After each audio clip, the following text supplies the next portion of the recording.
चलिए फ्रेंड्स जानते हैं माउद नाम के मायने उर्दू और अंग्रेज़ी में।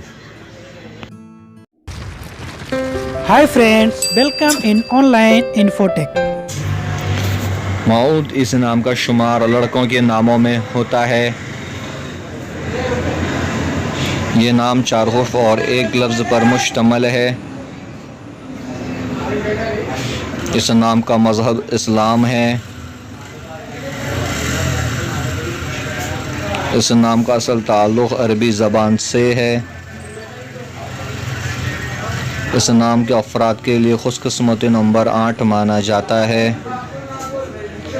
इस नाम के मायने हैं उर्दू में वादा, English meaning is a promise.